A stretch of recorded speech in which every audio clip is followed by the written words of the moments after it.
Hey guys, HerrimanHuntsman here.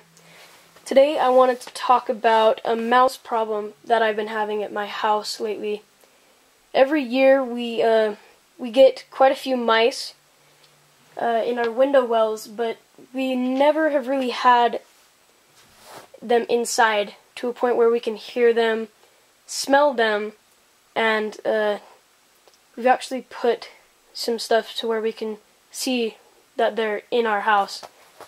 And I'll show you that in a sec. But this is one of my traps that I use to counter the infestation. I built this trap to trap small squirrels, chipmunks, and mice. So I've been having pretty good success. Not enough to where I would be extremely happy with it, because we can hear them really well. We can hear a lot of them. I'm not sure if the camera can pick it up, but there was one just scurrying in the shelves, which again I'll show you in a minute. Let me take the camera off the tripod so I can show you guys how bad it really is. So we had an inspector from Truly Nolan come to see how bad our problem was, and to see if we could have their services here. We took some insulation down so they could see, and this is some mouse droppings that we found just all over. And we have some that we just took out, and I'm not sure if you guys can see, but there are mouse droppings all over the insulation. And our basement's not finished, which is a bummer, because that means they're all over. And here's some droppings just on the floor, just all over the place. It's disgusting. Over here, this is where some spaghetti was. I'm not sure if they got in to the spaghetti bags, but it's just all around where it was. And on the shelves, we've been using some sticky traps, like this one right here. It's kind of smashed, but they have not been working at all. It seems that the mice can easily slip through, and I think part of it is because the sticky traps aren't sticky enough, which doesn't make sense. Let's see if we can get some to move. You can just see the droppings all over. There's some poison and another sticky trap.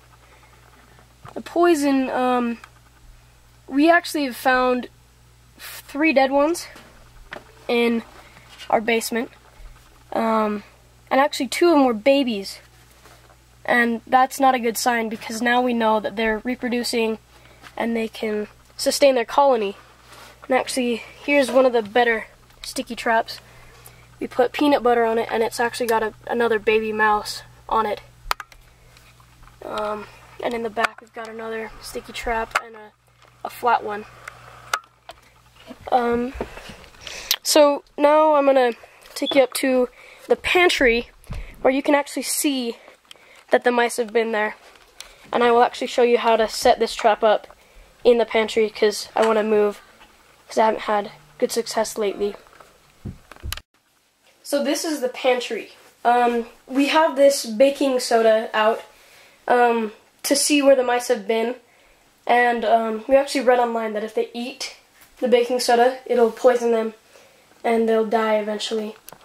So let me show you how many tracks we have found. So right at the entrance, there are some right there.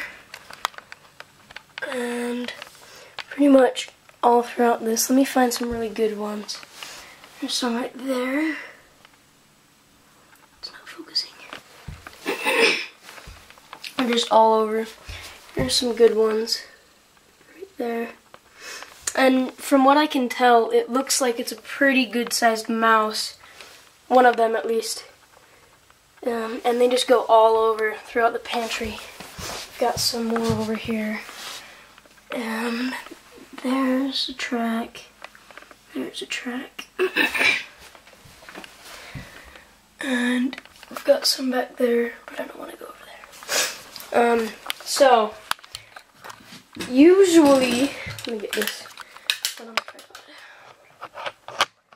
Usually I store my traps with the top part off, the pivot, and it's got a screw that goes down from in here through the top of the trap, and that comes off for storage and transport, and it fits in this little case that I have. It's just an old screw box, and I painted it green because I was bored. And this fits snugly in there, along with a screwdriver and a screw, and if I need to, I can fill a bag of peanut butter up. And so I've got the door right here. This folds up kind of nicely. I have attached the door to the pivot stick with waxed thread, but you can do this with either bank line or even a smaller gauged wire, so that it can function smoothly. And here's the bait stick. You can see it's got some peanut butter on there. Usually I've got a hole in the back, and this little notch would fit right in underneath that hole. And I've got a treble that I just made for this trap, so that it's weight instead of a push, to where I would put bait on the front of this, and to where the mice would push on it. But that didn't seem to be working. So let me get this door in. That just slides into these slots, sorry, which I used a router to do these. And I'll do a build along coming up in these next couple weeks on a smaller version of this trap to fit easily in the food storage racks, because this one can't fit in a good spot where the mice would enter and even be trapped in, because the trap is set, the highest points here and the spots where I need it to be is not big enough to fit all the moving parts. So what I did, I've taken a piece of crown molding because it's angled, and it's just long enough to fit in the entrance of the trap to where it would hit the sides of those guide rails. Then I've got this little stick I found, and it's just the right size. And I've got the bait I use is peanut butter, because it's really smelly and it's sticky, so you can really smear it into the grooves of the wood. And I just take the last of the peanut butter jar, usually what most people would throw away, and I've got a little Wendy's knife, and I just kind of get the scrapings, and I'm gonna get enough to where it would smell, and to where I can smear it all the way across. I want to make sure I get all of that. And then I even take some and put it on the base of that to give it more, be a little more enticing to the mice. And I'm going to set that in there. Make sure it's flat against the guide rails. And I'm going to make sure that these are lined up. Pull this, and basically, here, let me take it off the mount.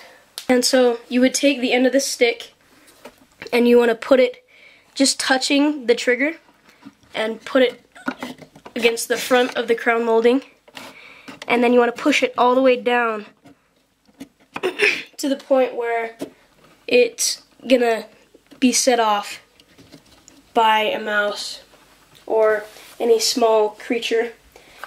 So I modified this, as I explained.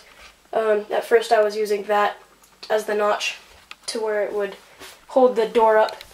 But so basically, when the mouse goes on there, the weight of the mouse will be on the platform. That pushes against the trigger, and it will remove the, it's a pressure hold.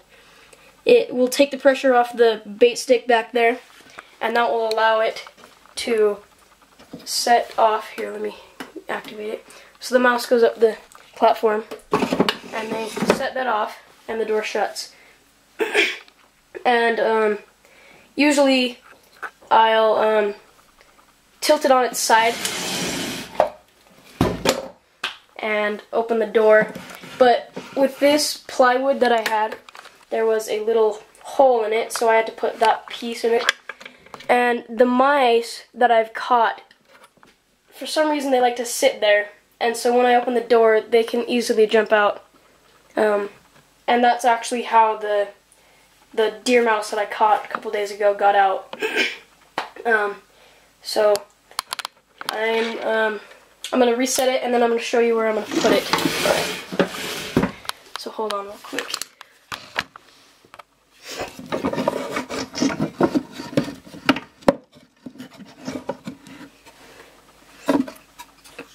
And it's really easy to set up once you have it down. So again, I make sure it's even with that the crown molding's even on the guide rails, and I push the platform against the crown molding. Sorry, I'm having a tough time with this. And then push the platform onto the bait stick and make sure that there's little enough pressure to where a mouse would be able to set it off. Now, oh, I messed up with the door.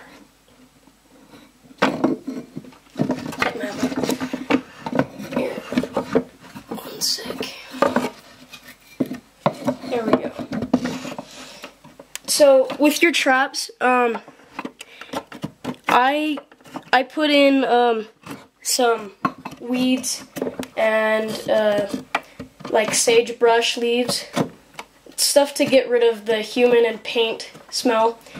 And I have found that camouflaging or even just painting box traps will make it feel more like it's a natural place that the animals are going into, so that they will go in it more and they, I guess, will feel more at home, so that they will take the bait better.